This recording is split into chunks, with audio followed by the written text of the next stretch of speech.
tarde, estamos começando mais uma edição do programa Urban View, um novo olhar sobre a cidade, programa que é uma produção da Urban Systems, que tem minha apresentação, Gilberto Brandt. Nosso convidado de hoje é o arquiteto Eduardo Della Mana, ao meu lado aqui, sócio-diretor da PPU, Projetos Urbanos e do Núcleo de Informações Imobiliárias e Territoriais. Eduardo, como vai? Tudo bem? Tudo bem, e vocês? Obrigado pelo convite. Nós é que agradecemos mais a sua uma presença vez aqui no participar Urban desse brilhante programa, um dos poucos programas na mídia que se dedicam intensamente aos estudos urbanos. Muito bem, é isso daí. Essa é uma das missões do Urban View. E o nosso olhar da semana, que é o tema sobre o qual vamos conversar com o Eduardo, é planejamento urbano. Qual a distância entre o ideal e a realidade do mercado, né? Vai tentar fazer uma avaliação hoje aqui daquilo que se pensa sobre a cidade e o que efetivamente acontece na cidade, que tem a interferência, interveniência aí de vários agentes, inclusive todos eles pertencentes ao mercado. Vamos falar, entre outros assuntos, sobre quais os caminhos para o desenvolvimento de bairros que proporcionem qualidade de vida ao mesmo tempo que atraiam o interesse do mercado. Como definir o valor dos CEPACs de forma a atrair o interesse do mercado e também viabilizar boas transformações urbanas.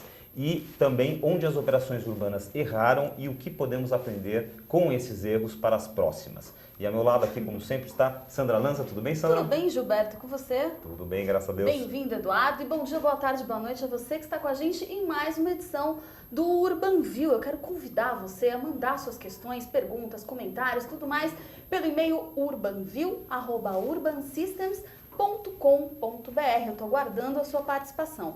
Outra forma de você participar com a gente ao vivo aqui na AltV por meio da nossa enquete do dia. Você vai lá no site da Urban Systems, urbansystems.com.br, e vota na enquete que a gente faz, um tema sempre relacionado ao que a gente está abordando aqui no programa. A enquete de hoje está falando o seguinte: em sua opinião, as operações urbanas, primeira opção, tem como objetivo principal reestruturar regiões e renovar padrões urbanísticos. Segunda opção, servem apenas para a venda de potencial construtivo acima do zoneamento para custear obras viárias. Ou terceira opção, são somente uma forma de atender ao mercado no que ele mais demanda, maior área construtiva. Eu aguardo a sua participação, que no final do programa a gente traz o resultado e o Eduardo comenta com a gente. Muito bem, participem.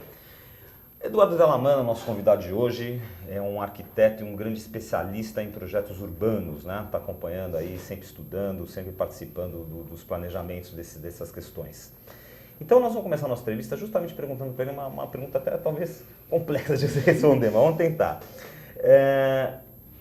Quais os caminhos para o desenvolvimento de bairros na sua forma ideal, né? Ou seja, bairros que proporcionem qualidade de vida para os seus moradores, entenda-se qualidade de vida aí como transporte público, acessibilidade, enfim, todas as boas condições urbanas que a gente precisa para viver bem, ao mesmo tempo que consegue atrair o interesse do mercado. Quer dizer, como juntar essas duas questões? Qual é o caminho para isso? Muito bem, bom, primeiramente não existe um caminho mágico, né, uma solução mágica. Cada bairro da cidade tem uma natureza, cada um deles tem suas características especiais. Alguns bairros têm características exclusivamente residenciais, outros, ao contrário, têm características prioritariamente não residenciais. Sem dúvida nenhuma, cada bairro, e certamente a legislação urbanística de São Paulo permite isso, ele tem que procurar seu próprio caminho e seu próprio desenvolvimento, ou mantendo as suas características originais, ou alterando essas características de acordo com o que a comunidade, a população de cada um desses bairros queira, né? Exija. As operações urbanas, o objetivo delas nunca foi mudar características de bairros específicos, né? As operações urbanas ela tem uma natureza diversa. O grande objetivo delas é procurar dar um novo tratamento, uma nova qualificação urbanística e ambiental para bairros, para conjuntos, para regiões da cidade que ficaram, de alguma maneira, perdidas. Então, são regiões que, de alguma maneira, precisam ser reabilitadas e reinseridas no contexto da cidade. O objetivo de uma operação urbana é essa, isso é da sua natureza, sempre foi assim, inclusive na sua origem, né? Nas operações urbanas que não surgiram no Brasil. Elas vêm de um contexto aí, elas surgem em países europeus no começo da década de 80, muito em função da crise fiscal que esses estados atravessavam. Então se percebeu que era importante poder contar com recursos da iniciativa privada para o poder público poder promover uma série de obras públicas. E não existiam recursos suficientes para isso. Então começou isso na Europa. Agora, aqui no Brasil, na verdade, assim, essencialmente uma operação urbana é um plano que é criado pelo governo, no caso a prefeitura, para quê? Qual é a essência, qual é a definição de uma operação urbana? Se você me permitir, eu queria ler uma definição que me parece uma definição muito simples e muito apropriada, e ela está no Estatuto da Cidade, que é uma lei federal de 2001 que procurou criar um marco regulatório para toda a política urbana no território nacional. Então, quando o Estatuto da Cidade fala de operações urbanas, ele fala o seguinte, que elas são um conjunto de intervenções e medidas coordenadas pelo poder público municipal, com a participação dos proprietários, moradores, usuários permanentes e investidores privados, com o objetivo de alcançar em uma área transformações urbanísticas e estruturais, melhorias sociais e a valorização ambiental. Essa definição, muito simples, é muito precisa do que deve ser uma operação, né? Ela tem que ter a participação dos usuários permanentes, investidores privados, mas elas têm que ser obrigatoriamente, e é muito importante que elas sejam coordenadas pelo poder público municipal. Tá, vamos pegar já um exemplo prático dessa história. Uma operação urbana Águas Espraiadas, realizada aqui em São Paulo. Para quem não conhece São Paulo, a antiga Avenida Águas Espraiadas, cujo nome tem origem no córrego que lá tinha, um córrego chamado Águas Espraiadas, hoje chama-se Avenida Jornalista Roberto Marinho, é um exemplo de uma operação urbana. Perfeito. Então você tinha ali um córrego, você tinha algumas habitações, um uso que eu me lembro ali um pouco, como é que se fala, bagunçado, vamos dizer, daquela área, e essa operação urbana ela serviu para se construir essa avenida, se urbanizar toda aquela região. E hoje, por exemplo, passado quantos anos mais ou menos dessa operação? Essa operação é de 2001. 2001, então passado quase que 13 anos, 14 anos dessa operação. Hoje a gente vê ali naquela região da Avenida Jornalista Roberto Marinho, houve uma explosão, um boom imobiliário, agora está construindo metrô, a região se valorizou bastante, quer dizer, é uma grande intervenção urbanística planejada pelo poder municipal e da qual a iniciativa privada faz parte. Sem dúvida. Era uma demanda muito antiga, a cidade há muito tempo demandava um novo sistema viário que fizesse essa ligação da marginal do Rio Pinheiros com a rodovia dos imigrantes. Esse desejo vem pelo menos desde final da década dos anos 60, 1960, né? E a Operação Urbana Água Espraiada teve como grande objetivo esse, fazer uma grande ligação viária, né? Ligando esses dois sistemas de fluxo de automóveis na cidade de São Paulo.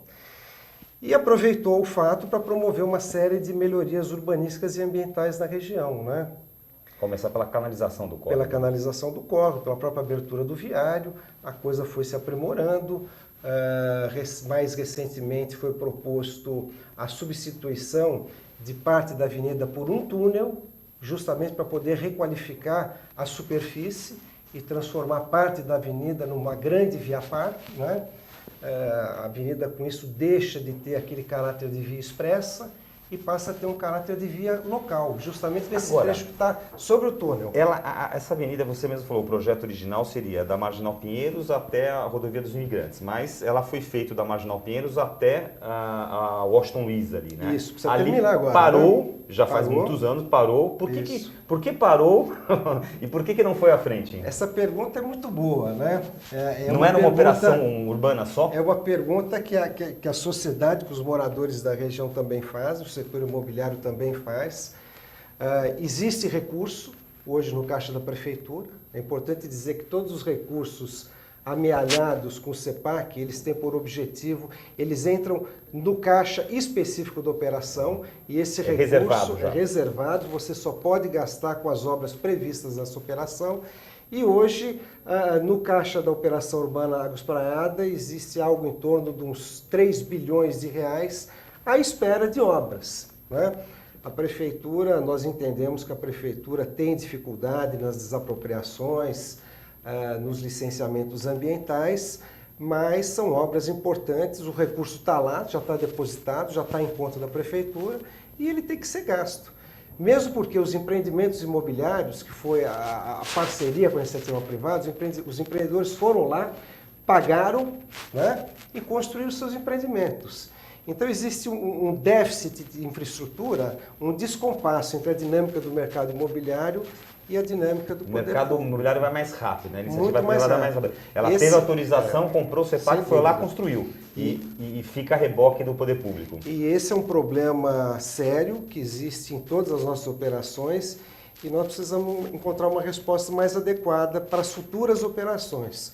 Como minimizar a distância entre essas duas dinâmicas, a da iniciativa privada e a do poder público.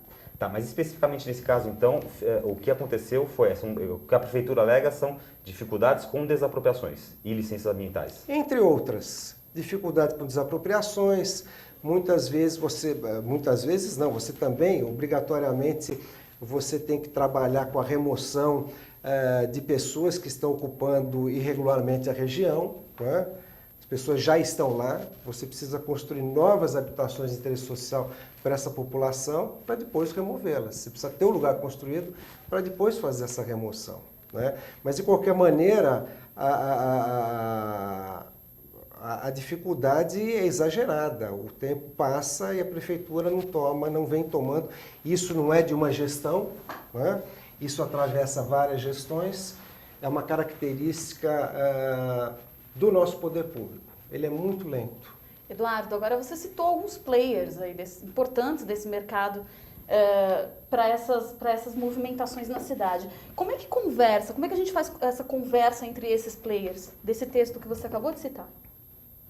Olha, todas as comissões, todas as operações urbanas consorciadas, inclusive essa é uma exigência do próprio Estatuto da Cidade, elas têm que ter a sua comissão gestora, que é constituída por representantes do poder público, dos empresários e da sociedade civil, inclusive dos moradores da região. Então, é nesse fórum, dessa comissão gestora, que essa interlocução, esse debate e esses encaminhamentos de propostas, eles se dão, não é? É muito positivo que toda operação tenha a sua comissão gestora, porque todos os interesses, primeiro, têm que estar representados e principalmente, é uma maneira da sociedade poder acompanhar com ideias, deliberando sobre uma série de assuntos relacionados às operações. Alguém ou essa própria comissão que seja, digamos, a fiscalizadora da execução dessa operação? Porque eu imagino o seguinte, numa operação urbana você fala assim, ok, nós vamos fazer uma intervenção nesse trecho da cidade, vamos fazer uma avenida, um parque, um bicicletário, etc., estação disso, estação daquilo, tem um plano ali, né? Sim. E aí, com base nesse plano, há essa discussão entre esses players, como a Sandra colocou, e isso é aprovado. Agora, vamos supor, alguém fiscaliza a execução disso? Foi feito tudo? Tudo que foi listado? E é penalizado o executor, caso não seja feito? A comissão fiscaliza, a comissão propõe, a comissão cobra, mas não existe, dentro da lei que cria cada operação urbana, nenhum dispositivo que possa penalizar o não cumprimento de prazos por parte do poder público, não é? Então, existe uma limitação nesse sentido. Acho, inclusive, que as comissões gestoras das operações, elas poderiam ter mais poder do que têm. Elas poderiam, por lei, ter uma participação mais intensa do que atualmente cada uma das leis atribuiu para as comissões. Era aí que eu queria chegar. Como é que a gente faz isso? Quer dizer, tem que mudar a lei para que essas pessoas tenham Nós temos que melhorar as leis das nossas operações urbanas, né? A primeira operação urbana na cidade de São Paulo, ela é de 1900, as duas primeiras são de 1995, Operação Urbana Faria Lima e a primeira Operação Urbana Água Branca. Eu considero essas operações, eu costumo chamar essas operações de operações de primeira geração, né? De lá para cá, houve uma evolução. Eu acho que a própria Água Espraiada ela já difere das duas anteriores, porque, em primeiro lugar, ela já apresenta um projeto urbanístico que as anteriores não contemplavam, e a Operação Urbana Água Espraiada também deu um poder para a comissão gestora que as anteriores não tinham. Eu acho que cabe à sociedade paulistana agora cobrar que nas leis das novas operações urbanas a gente procure melhorar e avançar, principalmente no que diz respeito às atribuições da comissão gestora, né? A gente percebe também, analisando casos internacionais, que esses grupos gestores eles têm uma atuação muito mais intensa do que nós temos tido aqui em São Paulo. Ora, Eduardo, antes da gente começar a gravação, você estava colocando uma questão interessante, que fora do Brasil essas operações urbanas elas são feitas de uma maneira mais micro, e aqui você enxerga isso de uma forma mais macro. Eu gostaria que você colocasse essa questão para a gente. Acho que um dos grandes problemas das nossas operações são o tamanho delas, né? Elas são muito grandes. As operações urbanas na cidade de São Paulo e a própria Operação Urbana Porto Maravilha no Rio de Janeiro, elas são muito grandes. A área de território que elas abarcam é exagerada.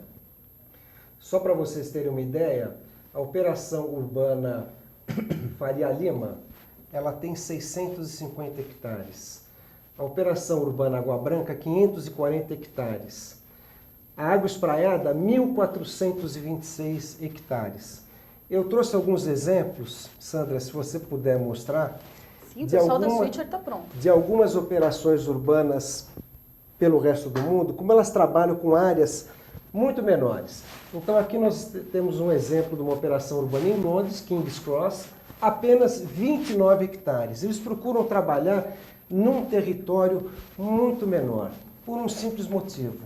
Os resultados aparecem muito mais rapidamente e a governança sobre as ações relacionadas ao projeto urbano, ela também se dá de uma forma muito melhor. Quando você trabalha com território grande, as ações tendem a ser muito pulverizadas e a população acaba não tendo rapidamente um retorno do que se pretendeu. No caso do King's Cross em Aqui, Londres, King's Cross em Londres, é uma operação urbana no entorno da estação King's Cross do metrô. Tá. Era uma área, existia um gasômetro na região, era uma área deteriorada, ambientalmente comprometida, uma área bastante contaminada, onde se propôs um projeto urbanístico de revitalização da região. E aí na tela agora aqui a ZAC Rivigoche, em Paris, 130 hectares. Tá? Também é uma operação urbana ao lado de Lindeira, a estações de transporte público. É uma área bastante pequena e os resultados apareceram muito mais rapidamente. Nós temos um outro exemplo bastante conhecido aqui do nosso lado, Porto Madeiro. Praticamente todo mundo conhece, é uma referência bastante interessante. Na mídia, foi apenas 50 hectares. Muito rapidamente a população ela viu o resultado dessa operação. Por quê? Porque ela é pequena, não é? Ela é bastante localizada. Ela não é grande. Ela é quase que pontual, né? A diferença da acupuntura para... Exatamente. São projetos muito mais modestos, muito menores, mas muito mais efetivos. Aqui um exemplo em Barcelona, o projeto Barcelona-22, 198 hectares. Tem mais algum? E tem, acho que mais uma imagem, também bastante conhecida.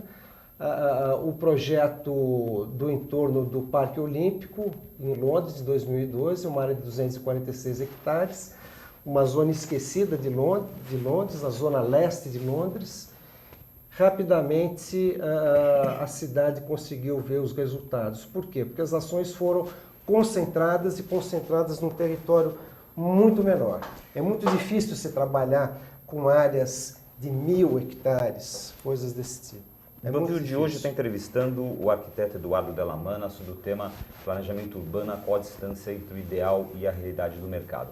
Então, Eduardo, exatamente qual a diferença, né? O que acontece com porque essas operações que você mostrou aí no exterior são operações mais pontuais, de menor, ou seja, se acontecem mais rapidamente, né? Se desenvolvem mais rapidamente, é mais facilmente percebível pelo entorno da população que é ali que mora. E por que no Brasil não se adota isso ainda? Qual é a razão, no seu ver? Talvez seja por querer, poder público, eu acho que os nossos planejadores ainda tendem a querer dar conta de todos os problemas da cidade dentro das operações urbanas, né?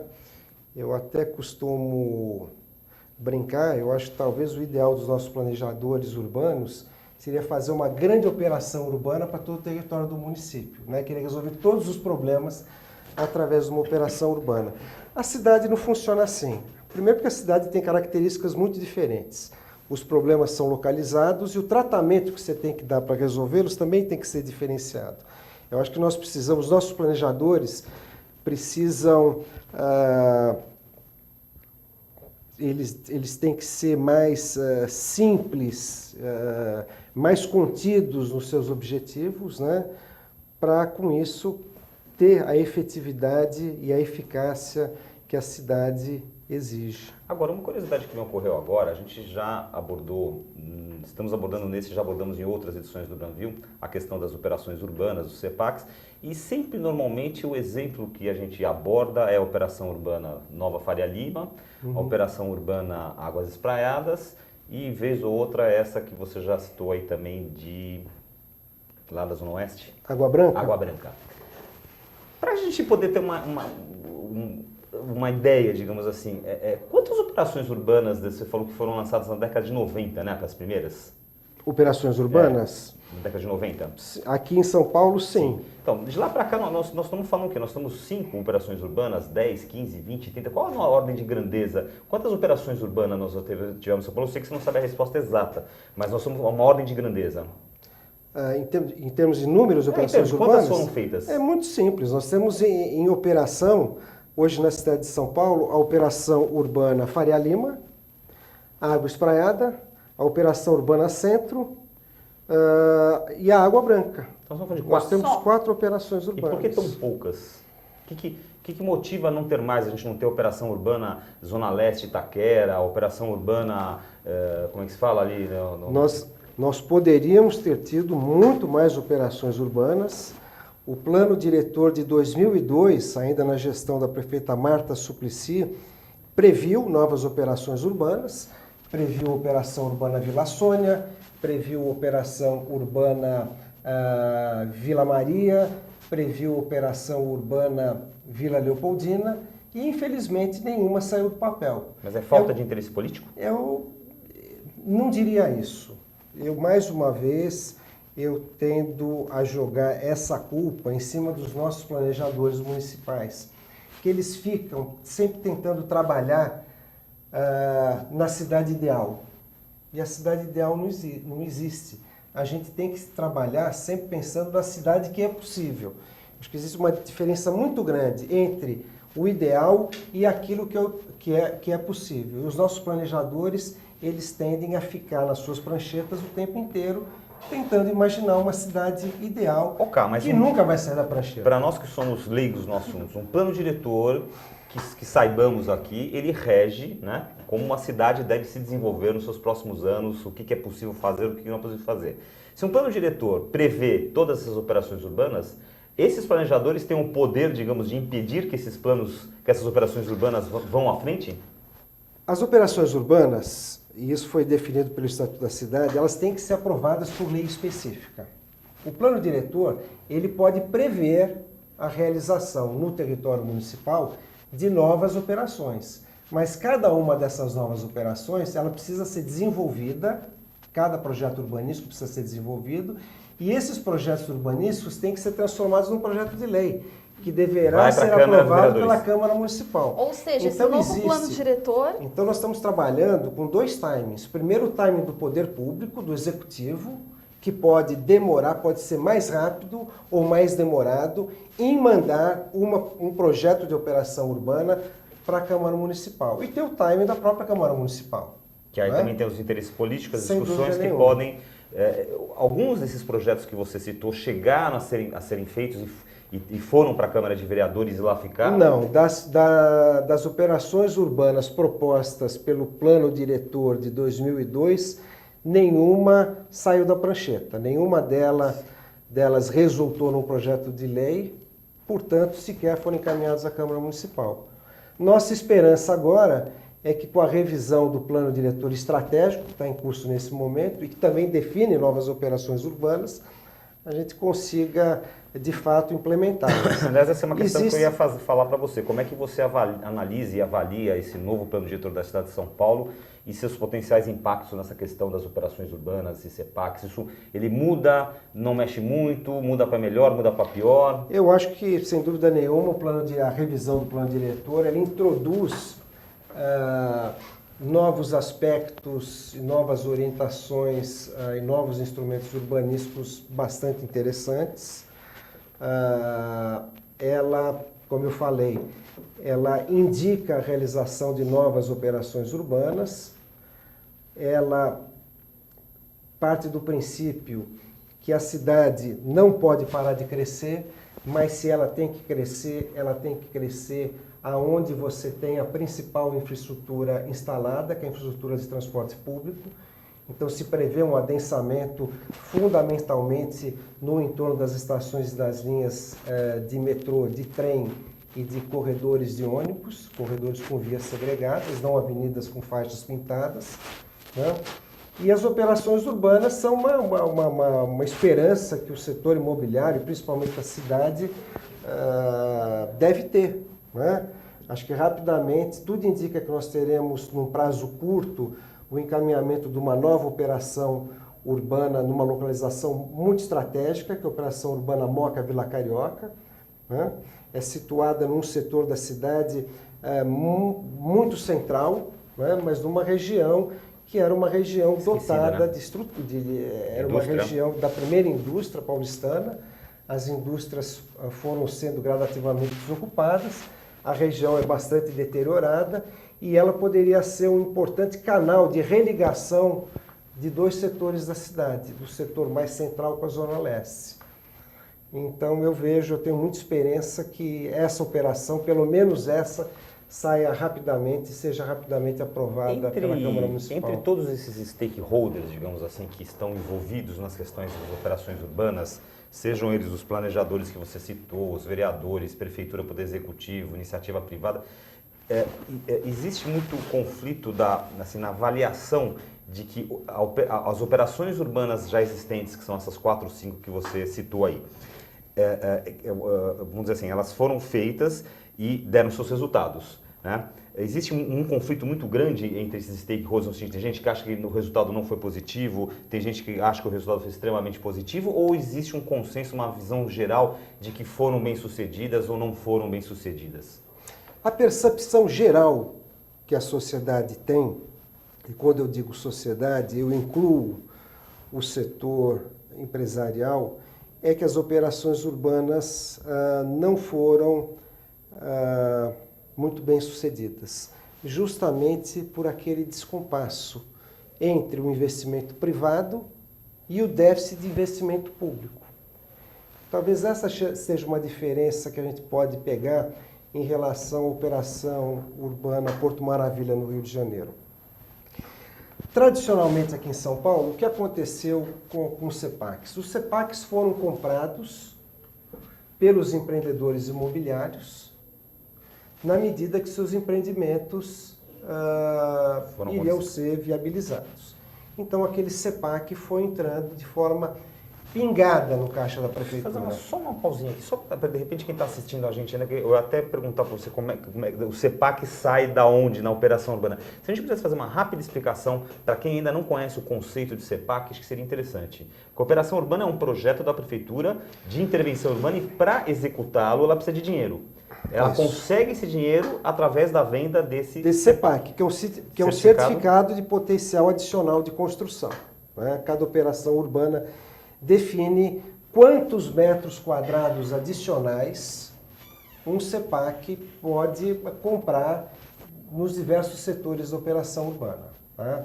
Então, são criadas exceções à lei de usocupação do solo, né? Exceções relacionadas a índices e parâmetros urbanísticos e também algumas normas edilícias. Então, o empreendedor vai lá, paga por elas e com esse recurso que entra no caixa da prefeitura, a prefeitura vai fazer uma série de obras que também já estão previstas no plano original. Então, a lei tem que dar com muita clareza para a sociedade o que vai ser feito com aquele recurso, ok?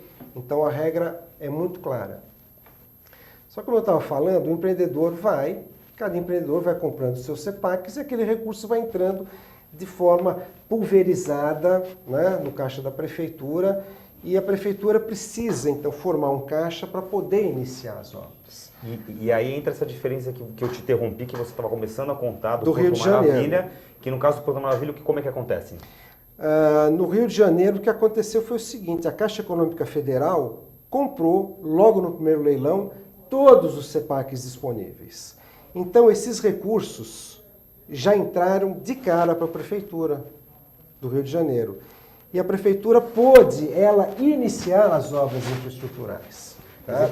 Então, você tem essas obras que acabam sendo boas para a região como um todo, elas aparecem muito mais rapidamente.